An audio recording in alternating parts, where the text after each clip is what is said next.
নগর ভবনে সভা করেছেন ইশরাক নামের সঙ্গে মাননীয় মেয়র। এই সংবাদটি নিশ্চয়ই এরই মধ্যে আপনি দেখেছেন, গণমাধ্যমে এসছে, সোশ্যাল মিডিয়ায় এসছে। এই ঘটনাটা আপনারা জানেন, অনেকদিন ধরেই ঘটছে যে ঢাকা দক্ষিণ সিটি কর্পোরেশনের মেয়র হিসেবে বিএনপি নেতা ইশরাক হোসেনকে শপথ পড়িয়ে তার পদে বসানোর দাবিতে আন্দোলন চলছে। মজার ব্যাপার হলো, গত 1 জুন কিন্তু ঢাকা দক্ষিণ সিটির মেয়াদ শেষ হয়ে গেছে। এখন সরকার যদি চায়ও, তাহলে কি এখন আর ইশরাককে শপথ পড়িয়ে এই মেয়রের দায়িত্ব দিতে পারবে? এটি কিন্তু গুরুতর আইনি প্রশ্ন। তাহলে ইশরাক কেন এই আন্দোলনটি করছেন, বা এখন আজকেই তিনি কেন নগর ভবনে গিয়ে একটি সভা করলেন, যেই সভায় যে ব্যানার সেখানে তার নামের সঙ্গে মাননীয় মেয়র লেখা, এটার অর্থটা কি আসলে? আমরা আজকে একটু আইনি জায়গাটা একটু দেখবার চেষ্টা করব। আপনারা জানেন যে 2020 সালের 1 ফেব্রুয়ারি ঢাকা দক্ষিণ সিটি কর্পোরেশনের নির্বাচন হয় এবং এরপরে 27 ফেব্রুয়ারি শপথ গ্রহণ করেছিলেন আওয়ামী লীগের নেতা ওই সময়ে, যিনি ছিলেন এই সিটির মেয়র হন ফজলে নূর তাপস।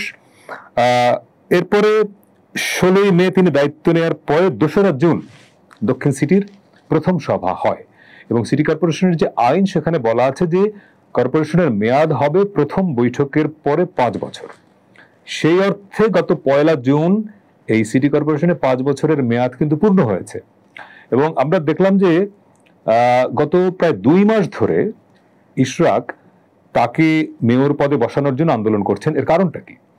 কারণ হচ্ছে তিনি ওই নির্বাচনের পরপরই কিন্তু ট্রাইব্যুনালে মামলা করেছিলেন যে তাকে হারানো হয়েছে, নির্বাচনে কারচুপি হয়েছে এবং নির্বাচনের যে আইন, মানে সিটি কর্পোরেশনের যে আইন, সেখানে বলা আছে যে একজন প্রার্থী যদি সংক্ষুব্ধ হন তাহলে তিনি ট্রাইব্যুনালে মামলা করতে পারবেন এবং নির্বাচন কমিশন ট্রাইব্যুনাল গঠন করতে পারবে এবং 180 দিনের মধ্যে এটা সুরাহা করতে হবে। অর্থাৎ এই অভিযোগটি আমলে নিয়ে কার পক্ষে তিনি রায় দেবেন সেটি ট্রাইব্যুনালের এখতিয়ার, কিন্তু এটি নিষ্পত্তি করতে হবে 180 দিনের মধ্যে, মানে 6 মাসের মধ্যে। কিন্তু আমরা দেখলাম যে 6 মাস তো ভালো, কয়েক বছরেও এই ট্রাইব্যুনাল কিন্তু ইশরাকের ইস্যুটা বা এই মামলাটা নিষ্পত্তি করেনি।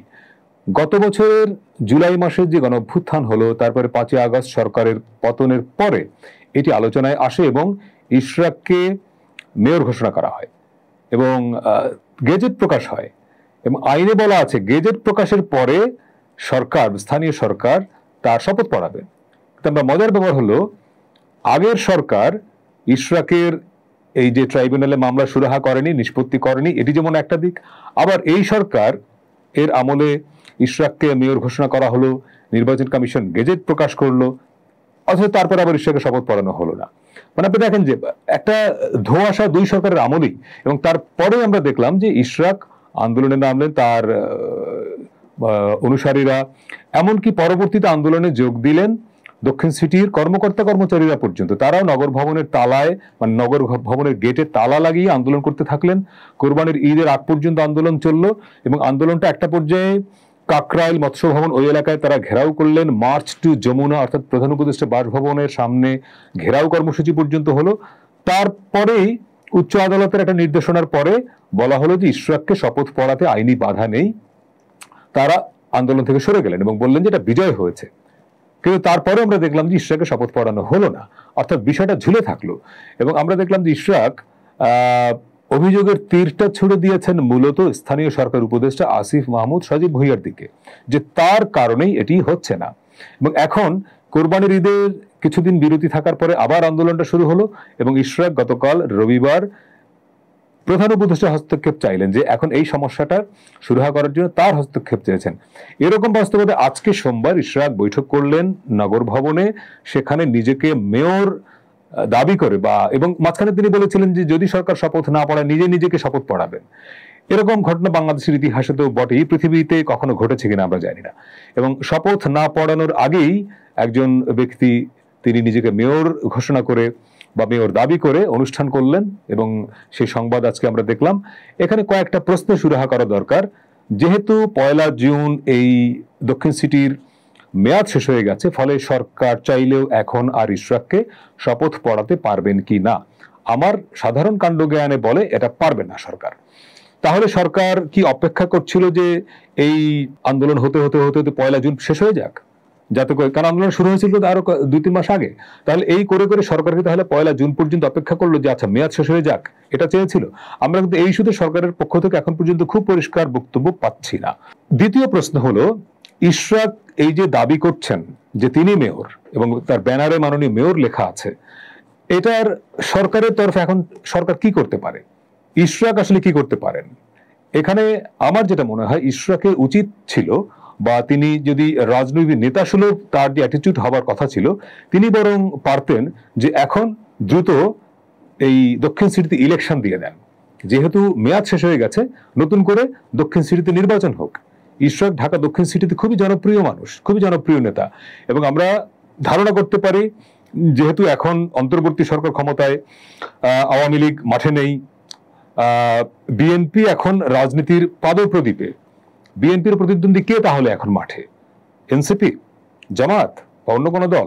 যে দলই হোক, ঢাকা দক্ষিণ সিটিতে এখন যদি অবাধ, সুষ্ঠু, গ্রহণযোগ্য নির্বাচন হয়, সেখানে যদি ইশরাক হোসেন মেয়র পদে প্রার্থী হন, তাহলে ইশরাককে হারানো কারো পক্ষে সম্ভব?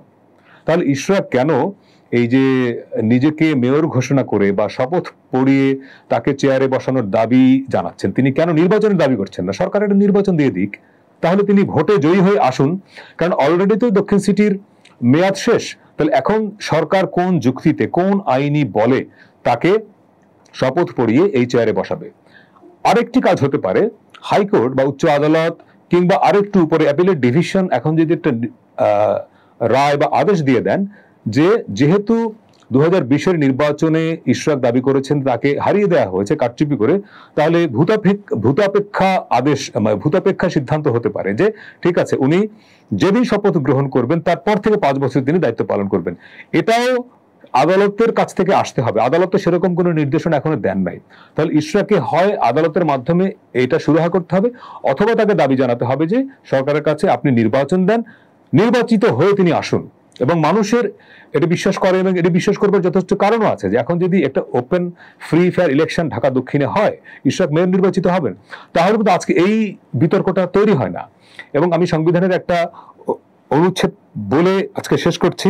সংবিধানের 59 অনুচ্ছেদে পরিষ্কার বলা আছে যে আইন অনুযায়ী নির্বাচিত ব্যক্তিদের সমন্বয়ে গঠিত প্রতিষ্ঠান সমূহের ওপর প্রজাতন্ত্রের প্রত্যেক প্রশাসনিক একাংশের স্থানীয় শাসনের ভার প্রদান করা হবে। নির্বাচিত ব্যক্তিদের সমন্বয় পরিষ্কার বলা আছে। তাহলে এখন আমাদের ঢাকা দুটি না, সমস্ত সিটি কর্পোরেশনে এখন কিন্তু কোনো নির্বাচিত প্রতিনিধি নেই, সবাই প্রশাসক, ওনারা অনির্বাচিত। সাংবিধানিকভাবে আপনি যদি দেখেন এটা কিন্তু অসাংবিধানিক।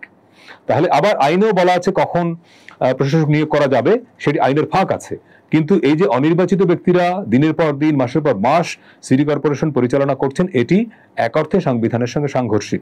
ইশরাক হোসেন সংবিধানের এই অনুচ্ছেদের আলোকেও ওনার উচিত হবে এখন নির্বাচনের দাবিটা সামনে আনা, যে আপনি দ্রুত একটা অবাধ, সুষ্ঠু, নিরপেক্ষ নির্বাচনের আয়োজন করেন ঢাকা দক্ষিণে।